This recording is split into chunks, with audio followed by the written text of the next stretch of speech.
खुदावन आपके साथ हो। आज 29 नवंबर सन 2019 की सुबह की दुआ और चाय की प्याली में आपको खुशामदीद।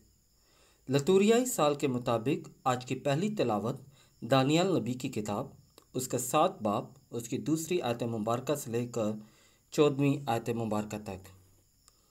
आज का ज़बूर दानियल नबी की किताब उसका 3 बाब उसकी 75वीं आयत मुबारक से लेकर 81वीं आयत मुबारक तक। आज की अंजील मुक़द्दस बामुताबिक मुक़द्दस लूका उसका 21वां बाब उसकी 29वीं आयत मुबारक से लेकर 33वीं आयत मुबारक तक।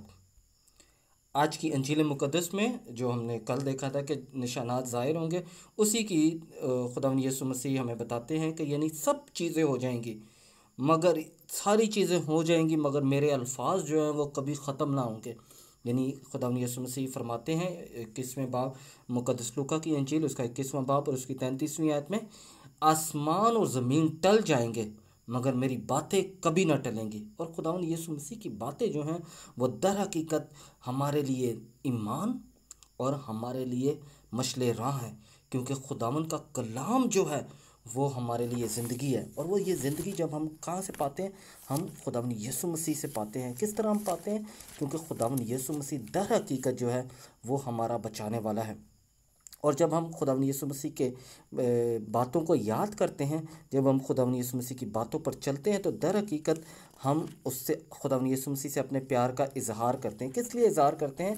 मुक़द्दस यूहन्ना की इंजील उसका 15वां बाब और उसकी 10वीं आयत में लिखा हुआ है, अगर तुम मेरे हुक्मों पर अमल करोगे तो मेरे प्यार में कायम रहोगे, जिस तरह मैंने अपने बाप के हुक्मों पर अमल किया है उसके प्यार में कायम हूँ। क्योंकि जब हम खुदावंद यीशु मसीह के हुक्मों पर अमल करते हैं, तब जो है हम यानी खुदावंद के मुबारक ठहरते हैं। और खुदावंद के हुक्म कौन से हैं? अगर आप मेरे साथ कलाम को खोलें, खुदावंद ने हमें सिर्फ हमारे खुदावंद यीशु मसीह ने हमें बहुत सारे अहकामात तो दिए हैं, मगर उन अहकामात में जो सबसे ज़्यादा ज़रूरी हैं वो क्या है?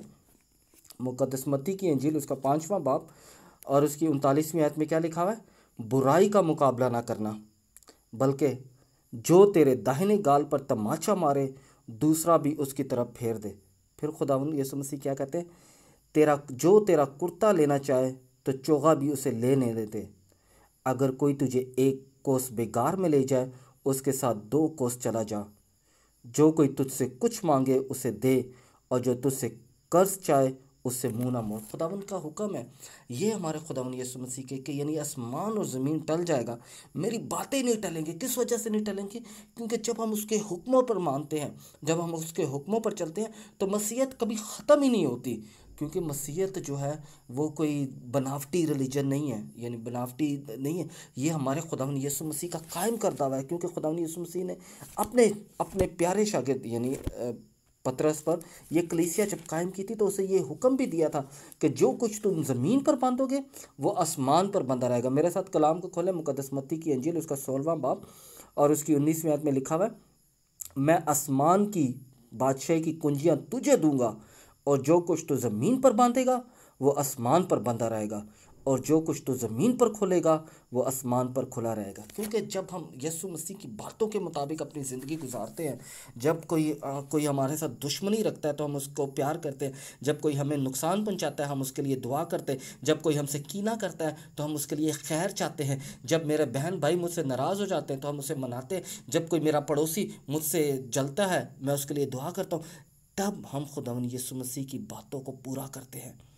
क्योंकि हमारे खुदावंद यीशु मसीह की बातें जो हैं वो हमारे दिल में जाती हैं, और जब दिल में जाती हैं तो हम अपने खुदावंद यीशु मसीह को खुदावंद यीशु मसीह के हुज़ूर अपने आप को पेश करते हैं। क्योंकि जब तक हम अपनी खुदी का इनकार ना करें, तब तक हम मसीह के सच्चे पैरोकार नहीं बन सकते। और मसीह के सच्चे पैरोकार बनने के लिए क्या करना है? खुद इनकारी। मुक़द्दस मत्ती की इंजील उसका 16वां बाब और उसकी 24वीं आयत में खुदावंद यीशु मसीह के ज़िंदा अल्फाज हैं, अगर कोई मेरे पीछे आना चाहे तो वो खुद इनकारी करे और अपनी सलीब उठाए और मेरे पीछे हो ले। क्योंकि जब हम खुदावंद यीशु मसीह के पीछे पीछे जाएंगे, जब हम खुदावंद यीशु मसीह के साथ वक्त गुजारेंगे, तब दर हकीकत हम खुदावंद यीशु मसीह के पैरोकार बन जाते हैं। और जब हम पैरोकार बन जाते हैं तो मसीह कभी मरते नहीं हैं। मसीह जो है वो आसमान की बादशाही में दाखिल हो जाते हैं।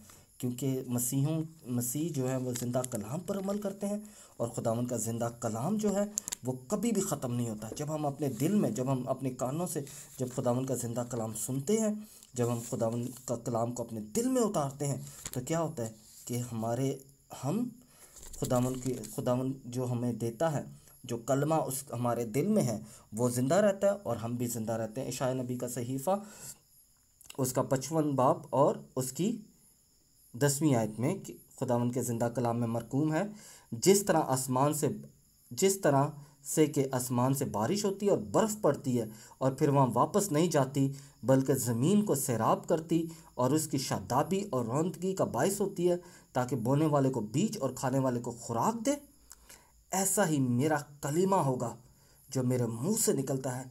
वो मेरे पास बेकार वापस ना आएगा, बल्कि जो मैं चाहूँगा उसे पूरा करेगा, और जिस बात के लिए मैंने उसे भेजा है उसमें कामयाब होगा। और खुदावंद का ज़िंदा कलाम जो है वो हमें ज़िंदगी देने के लिए है, और ज़िंदगी देने के लिए, बल्कि कसरत की ज़िंदगी देने के लिए। इसलिए ज़रूरी है कि हम अपने खुदावंद यीशु मसीह के अल्फाज को अपने दिल, अपने दिमाग, अपनी रूह, अपने बदन, अपने ख़ानदान और अपने तमाम घराने में ज़्यादा से ज़्यादा पढ़ें और सुने, और इन्हें अपने दिल में महफूज रखें। क्योंकि जब हमारे पास खुदावंद का कलाम होगा, आसमान और ज़मीन टल सकती है, मगर मसीही नहीं टल सकेंगे। क्योंकि हमारे पास ज़िंदा यीशु मसीह का कलाम है। खुदावंद आपको और आपके घराने को बरकत दे। जो खुदावंद का कलाम सुनते हैं, खुदावंद के कलाम पर अमल करते हैं, खुदावंद के कलाम के साथ वक्त गुजारते हैं, कि खुदावंद आपको और आपके घराने को बरकत दे। बाप और बेटे और रूल कुदस के नाम से, आमीन।